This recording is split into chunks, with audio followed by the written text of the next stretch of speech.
Halo semuanya, selamat datang di Mahasiswa Channel. Oke teman-teman, di video kali ini aku mau membahas soal-soal yang berkaitan dengan kehamilan, yaitu kegawat daruratan pada kehamilan lanjut. Nah, pada kehamilan usia di atas 22 minggu itu, ada beberapa tanda dan gejala yang harus diwaspadai oleh ibu hamil karena berkaitan dengan kegawat daruratan. Misalkan, perdarahan antepartum yang biasanya terjadi di atas 22 minggu itu adalah solusio plasenta dan plasenta previa. Kemudian ada preeklamsi, eklamsi, kehamilan ganda atau gemeli, kelainan air ketuban, dan kelainan dalam lamanya kehamilan. Nah, sebelum masuk ke pembahasan soalnya, untuk teman-teman jangan lupa untuk subscribe channel ini, dan untuk yang mau gabung di grup Telegram bisa langsung klik link yang ada di description box. Nah, sekarang kita masuk aja ke pembahasan soal nomor 1. Seorang ibu berusia 28 tahun mengatakan hamil 8 bulan datang ke rumah sakit dengan kondisi perdarahan serta ibu mengeluh nyeri. Pada saat dilakukan pemeriksaan palpasi sangat sulit karena rahim keras seperti papan dan nyeri pada saat dipegang. Fundus uteri makin lama makin naik, pada saat pemeriksaan auskultasi bunyi jantung janin tidak ada. Pada saat dilakukan VT, teraba ketuban tegang terus-menerus. Diagnosa ibu saat ini adalah A. Solusio plasenta, B. Plasenta previa, C. Mola hidatidosa, D. Kehamilan ektopik. Nah, sekarang kita lihat clue-nya. Di sini ibunya itu hamil 8 bulan, datang ke rumah sakit dengan kondisi perdarahan serta ibu mengeluh nyeri. Nah, berarti di sini untuk kasus di option C dan D, mola hidatidosa dan kehamilan ektopik itu biasanya terjadi di usia kehamilan kurang dari 20 sampai 22 minggu. Berarti untuk C dan D ini kita singkirkan. Nah, kita bahas yang option A dan B. Yang A, solusio plasenta itu adalah perdarahan lebih dari 22 minggu disertai nyeri dan darah berwarna kehitaman. Kalau yang B, plasenta previa, yaitu perdarahan lebih dari 22 minggu tanpa nyeri dan warna darahnya merah segar. Oke, di sini kita bisa lihat perbedaannya ya teman-teman. Kalau solusio itu dia disertai nyeri dan darahnya berwarna kehitaman, kalau plasenta previa itu tanpa nyeri dan warna darahnya merah segar. Berarti berdasarkan soal nomor 1 yang sesuai itu adalah yang A, solusio plasenta. Lanjut nomor 2, seorang ibu berusia 28 tahun mengatakan hamil 8 bulan datang ke rumah sakit dengan kondisi perdarahan serta ibu mengeluh nyeri. Pada saat dilakukan pemeriksaan palpasi sangat sulit karena rahim keras seperti papan dan nyeri pada saat dipegang. Fundus uteri makin lama makin naik, pada saat pemeriksaan auskultasi bunyi jantung janin tidak ada. Pada saat dilakukan VT, teraba ketuban tegang terus-menerus. Upaya yang dilakukan oleh petugas untuk menyelamatkan dengan cara A. Tunggu adanya pembukaan lengkap untuk pertolongan persalinan. B. Rujuk pasien bila sudah ada tanda persalinan. C. Bila denyut jantung negatif, pasien tidak perlu dirujuk. D. Segera siapkan untuk operasi walau pembukaan belum lengkap. Nah, di sini kita lihat clue-nya. Ibunya hamil 8 bulan, datang ke rumah sakit dengan kondisi perdarahan serta ibu mengeluh nyeri. Nah, soal nomor 2 ini sama dengan soal nomor 1 ya teman-teman. Berarti kasusnya adalah solusio plasenta. Yang ditanyakan yaitu upaya yang dilakukan oleh petugas untuk menyelamatkan pasien. Yang A, tunggu adanya pembukaan lengkap untuk pertolongan persalinan itu kurang tepat ya teman-teman. Karena untuk kasus solusio plasenta itu sendiri harus segera dilakukan persalinan. Walaupun misalkan pembukaannya belum lengkap ataupun sudah lengkap itu harus segera dilakukan persalinan. Kemudian yang B, rujuk pasien bila sudah ada tanda persalinan. Ini juga kurang tepat karena di sini kasusnya itu sudah di rumah sakit ya teman-teman, kecuali kalau kasusnya di BPM baru kita lakukan rujukan. Tapi walaupun misalkan nanti ada soal yang kasusnya di BPM, kita merujuk pasien itu tidak perlu menunggu ada atau tidak adanya tanda persalinan. Saat menemukan kasus solusio plasenta, maka yang harus dilakukan itu adalah stabilisasi pasien langsung kemudian kita rujuk. Kemudian yang C, bila denyut jantung negatif, pasien tidak perlu dirujuk. Nah, ini juga salah ya teman-teman, denyut jantungnya sudah negatif, terus tidak perlu dirujuk lagi. Ini udah salah. Kemudian yang D, segera siapkan untuk operasi walau pembukaan belum lengkap. Nah, iya benar ya teman-teman, jawabannya itu yang D. Karena solusio plasenta itu biasanya kalau pembukaan serviknya sudah lengkap, maka persalinan dilakukan dengan ekstraksi vakum. Tapi kalau serviknya belum lengkap pembukaannya, maka persalinan dilakukan dengan operasi SC. Lanjut ke nomor 3. Seorang ibu berusia 30 tahun memiliki 4 anak, mengatakan hamil 7 bulan berkunjung ke bidan praktik mandiri dengan keluhan sesak nafas dan nyeri ulu hati. Inspeksi perut terlihat sangat buncit dan tegang, berkilat, sedangkan pada palpasi perut tegang dan nyeri disertai terjadi edema pada dinding perut, vulva, dan tungkai. Bagian janin sukar untuk dikenali dan fundus uteri lebih tinggi dari usia kehamilan. Pada auskultasi, DJJ sukar didengar. Diagnosa ibu sesuai kasus di atas adalah A. Solusio plasenta, B. Oligohydramnion, C. Polyhydramnion, D. Kehamilan ganda. Nah, kita lihat di sini, ibunya itu sudah mengeluh sesak nafas dan nyeri ulu hati ya, teman-teman. Yang saya tandai warna merah ini adalah clue-nya. Sekarang kita bahas satu-satu untuk solusio plasenta. Solusio plasenta ini sendiri biasanya terjadi pada kehamilan di atas 22 minggu ya. Tepat ya teman-teman, karena di sini hamilan 7 bulan. Tetapi kalau solusio plasenta itu biasanya terjadi perdarahan. Sedangkan ini tidak terjadi perdarahan. Berarti solusio plasenta bukan. Kemudian yang B, oligohydramnion. Oligohydramnion itu adalah suatu kondisi jumlah air ketuban itu yang kurang dari jumlah normal. Dan biasanya pada kasus oligohydramnion itu justru pada pemeriksaan janin itu sangat mudah sekali untuk diraba. Dan DJJ-nya juga terdengar. Berarti yang B ini bukan. Kemudian yang C, polyhydramnion. Nah, polyhydramnion ini kebalikan dari oligohydramnion. Kalau polyhydramnion, jumlah air ketubannya itu lebih banyak dari jumlah normal. Biasanya ditandai dengan ukuran perut ibu yang lebih besar daripada usia kehamilannya. Kemudian sulit untuk dilakukan DJJ dan pemeriksaan janinnya itu juga sulit. Berarti kalau melihat dari clue soalnya dengan jawaban yang option C, ini hampir benar ya teman-teman. Tapi kita simpan dulu. Kemudian kita lihat yang D-nya, kalau kehamilan ganda. Kehamilan ganda itu juga biasanya ukuran perutnya lebih besar daripada usia kehamilan dibandingkan dengan ibu-ibu yang hamil dengan janin tunggal. Tapi pada kehamilan ganda, DJJ itu bisa didengar dan clue-nya biasanya bisa didengarkan pada 2 tempat. Di sini tidak ada disebutkan ya teman-teman, berarti yang D ini bukan. Nah, jawaban yang tepat yaitu yang C, polyhydramnion. Lanjut nomor 4, seorang ibu berusia 30 tahun memiliki 4 anak, mengatakan hamil 7 bulan berkunjung ke bidan praktik mandiri dengan keluhan sesak nafas dan nyeri ulu hati.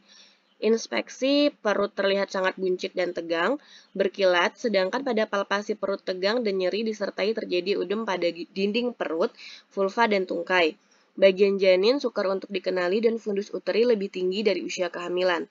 Pada auskultasi DJJ sukar didengar. Untuk kasus yang dialami ibu dapat dilakukan upaya A. Konseling dengan diet pantang garam. B. Dilakukan konsul ke spesialis untuk pengakhiran kehamilan. C. Memberikan dukungan emosi untuk ibu dan keluarga. D. Bila telah memberikan gangguan mekanik, penderita harus dirujuk. Nah, di sini soal nomor 4 ini sama ya teman-teman dengan soal sebelumnya, mengarahnya ke kasus polyhydramnion ya. Jadi, untuk kasus polyhydramnion sendiri yang bisa kita lakukan itu adalah yang pertama, kalau misalkan efeknya atau dampaknya itu masih ringan, maka bisa diet pantang garam. Kemudian melakukan konsul ke spesialis apabila ditemukan adanya anomali kongenital serta memberikan dukungan emosi untuk ibu dan keluarga, dan apabila telah memberikan gangguan mekanik maka penderita harus dirujuk. Nah, di sini kita lihat yang A, konseling dengan diet pantang garam itu kurang tepat ya teman-teman, karena ibunya ini udah sesak nafas dan nyeri ulu hati. Kemudian yang B juga kurang tepat, yang C juga kalau hanya memberikan dukungan emosi juga kurang ya teman-teman, karena ibunya udah ada keluhan. Berarti yang lebih tepatnya itu adalah yang D. Bila telah memberikan gangguan mekanik, penderita harus dirujuk, dan ini juga kasusnya adalah di BPM. Lanjut nomor 5. Seorang perempuan berusia 35 tahun, G2P1A1, usia kehamilan aterem, datang ke tempat bidan dengan keluhan nyeri kepala dan gangguan penglihatan, tidak mempunyai riwayat hipertensi dan tidak mengalami kejang. Hasil pemeriksaan didapatkan tekanan darah 170/120 mm hidrogirum, nyeri epigastrium, protein urin positif 2, kemudian udem pada kedua ekstremitas bawah. Penata laksanaan yang tepat untuk kasus di atas adalah A. Berikan antikonvulsan, B. Diet rendah garam, C. Injeksi oksitosin, D. Seksio sesaria. Nah, di sini cluenya adalah tekanan darahnya itu 170 per 120 mm hidrogirum. Nyeri epigastrium, protein urinnya plus 2, dan ada udem pada kedua ekstremitas bawah. Ini mengarah kepada kasus preeklamsi ya, teman-teman. Jadi ini udah masuk ke kategori preeklamsi berat. Untuk preeklamsi sendiri itu ada preeklamsi ringan dan berat. Kalau preeklamsi ringan, tekanan darahnya itu 140 per 90 mm hidrogirum dan protein urinnya biasanya positif 1. Untuk preeklamsi berat itu, tekanan darahnya adalah 160 per 110 mm hidrogirum serta protein urinnya sudah positif 2 atau positif 3. Nah, berarti di sini ibunya sudah mengalami preeklamsi berat. Penata laksanaan yang bisa dilakukan itu yang tepat adalah memberikan antikonvulsan atau MGSO4. Jawaban yang tepatnya adalah yang A ya, teman-teman. Kemudian lanjut nomor 6. Seorang perempuan berusia 28 tahun merasa hamil 8 bulan datang ke BPM dengan keluhan keluar darah merah segar dari kemaluan sejak tadi pagi tanpa disertai nyeri perut. Hasil pemeriksaan didapatkan TTV dalam batas normal, abdomen tidak tegang. DJJ 148 kali per menit reguler. Apakah diagnosis dari kasus di atas? A. Ruptura sinus marginalis, B. Abortus, C. Solusio placenta, D. Placenta previa. Nah, cluenya ibunya hamil 8 bulan, kemudian mengeluh keluar darah merah segar dari kemaluan sejak tadi pagi tanpa disertai nyeri perut. Oke, kita bahas satu-satu. Yang A, ruptura sinus marginalis, itu adalah terlepasnya plasenta dari tempat implantasi. Jadi terlepas sebagian kecil. Nah, ruptura sinus marginalis ini merupakan klasifikasi dari solusio placenta, yaitu solusio placenta ringan. Biasanya solusio placenta itu terjadi perdarahan pada usia kehamilan di atas 22 minggu yang disertai rasa nyeri. Kalau di sini kan tidak disertai rasa nyeri, berarti yang A ini bukan ya, teman-teman. Kemudian yang B, abortus. Abortus itu biasanya terjadi pada usia kehamilan masih muda atau di bawah 22 minggu. Berarti yang abortus ini bukan juga. Yang C, solusio placenta tadi sudah dibahas. Kalau solusio placenta itu dia perdarahan di atas 22 minggu yang disertai dengan nyeri. Berarti yang C ini juga bukan. Nah, jawaban yang tepatnya adalah yang D, placenta previa. Lanjut nomor 7. Seorang perempuan berusia 28 tahun merasa hamil 8 bulan datang ke BPM dengan keluhan keluar darah merah segar dari kemaluan sejak tadi pagi tanpa disertai nyeri perut. Hasil pemeriksaan didapatkan TTV dalam batas normal, abdomen tidak tegang. DJJ 148 kali per menit reguler. Tindakan prarujukan yang harus dilakukan terhadap wanita tersebut adalah A. Pemasangan infus, B. Observasi KU ibu, C. Lakukan VT, D. Lakukan amniotomi. Nah, ini soalnya sama dengan yang sebelumnya. Ibunya hamil 8 bulan, mengeluarkan darah merah segar dari kemaluan sejak pagi tanpa disertai nyeri perut. Berarti diagnosanya adalah placenta previa. Untuk placenta previa ini sendiri, penanganan yang bisa kita lakukan, yang pertama itu adalah jangan melakukan pemeriksaan dalam. Kemudian lakukan pemeriksaan in speculo secara hati-hati untuk kita melihat dari mana sih sumber perdarahannya ini. Karena bisa saja disebabkan karena sumber-sumber lain, misalkan trauma atau keganasan, servisitis gitu. Kemudian melakukan pemasangan infus dan merujuk. Nah, berarti berdasarkan option A sampai D, jawaban yang tepatnya itu adalah yang A, pemasangan infus. Kenapa bukan yang B? Observasi KU ibu, karena di sini kasusnya itu adalah di BPM. Untuk kasus placenta previa kita harus segera merujuk kalau itu terjadi di BPM. Kalau kasusnya di rumah sakit, maka mungkin bisa saja jawaban tepatnya itu adalah yang B, karena jika di rumah sakit biasanya akan dilakukan terapi ekspektatif terlebih dahulu apabila kondisi ibunya itu perdarahannya sedikit, kemudian berhenti, tidak ada tanda-tanda infartu, kemudian DJJ-nya masih bagus, hemoglobin ibunya juga masih dalam batas normal, biasanya akan rawat inap dan dipantau ketat. Karena ini kasusnya di BPM, jadi kurang tepat. Kemudian yang C, lakukan VT. Justru melakukan VT itu dilarang ya, teman-teman. Kemudian yang D, lakukan amniotomi. Amniotomi juga kurang tepat, karena biasanya amniotomi dilakukan apabila pembukaan sudah lengkap, tapi ketuban belum pecah. Nah, lanjut ke nomor 8. Seorang perempuan berusia 28 tahun merasa hamil 8 bulan datang ke BPM dengan keluhan keluar darah merah segar dari kemaluan sejak tadi pagi tanpa disertai nyeri perut. Hasil pemeriksaan didapatkan TTV dalam batas normal, abdomen tidak tegang, DJJ 148 kali per menit reguler. Tindakan yang tidak boleh dilakukan bidan dalam kasus di atas adalah A. Merujuk pasien, B. Melakukan inspekulo, C. Melakukan pemasangan infus, D. Melakukan VT. Nah, yang ditanyakan adalah tindakan yang tidak boleh dilakukan bidan. Jadi ya teman-teman, ini tadi soalnya masih sama, kasusnya plasenta previa. Tadi sudah saya jelaskan sebelumnya, tindakan yang tidak boleh kita lakukan adalah melakukan pemeriksaan dalam atau VT. Berarti jawabannya adalah yang D. Nomor 9, seorang perempuan G1P0A0 berusia 16 tahun merasa hamil 8 bulan datang ke Polindes mengeluh sering pusing dan pandangan mata kabur. Hasil pemeriksaan didapatkan tekanan darah 160 per 110 mm hidrogirum, terdapat udem palpebra, DJJ reguler 148 kali per menit. Pemeriksaan dalam belum terdapat pembukaan protein urin positif 3.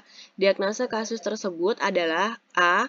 Preeklamsi ringan, B. Preeklamsi berat, C. Eklamsia, D. Diabetes mellitus. Nah, clue-nya adalah ibunya merasa sering pusing dan pandangan mata kabur, tekanan darahnya 160 per 110 mm hidrogirum, terdapat udem palpebra, DJJ reguler 148 kali per menit, pemeriksaan dalam belum terdapat pembukaan dan protein urin positif 3. Oke, tadi sudah dibahas untuk kasus preeklamsi berat itu tekanan darahnya mulai dari 160 per 110 dan protein urinnya plus 3. Udah jelas ya teman-teman. Kalau preeklamsi ringan yang A, tekanan darahnya 140 per 90 mm hidrogirum, protein urinnya plus 1. Yang B, preeklamsi berat. Nah, ini tadi yang udah saya jelaskan ya. Kemudian yang C, eklamsia itu biasanya lanjutan dari preeklamsi yang udah sampai ke arah kejang. Kemudian kalau yang D, diabetes mellitus, ini tidak ada clue-nya sama sekali di soal, berarti bukan ya teman-teman. Nah, untuk nomor 9, jawaban yang tepatnya itu berarti adalah yang B, preeklamsi berat.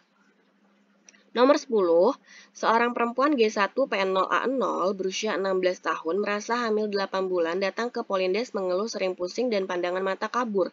Hasil pemeriksaan didapatkan tekanan darah 160 per 110 mm hidrogirum. Terdapat udem palpebra, DJJ reguler 148 kali per menit, pemeriksaan dalam belum terdapat pembukaan protein urin positif 3.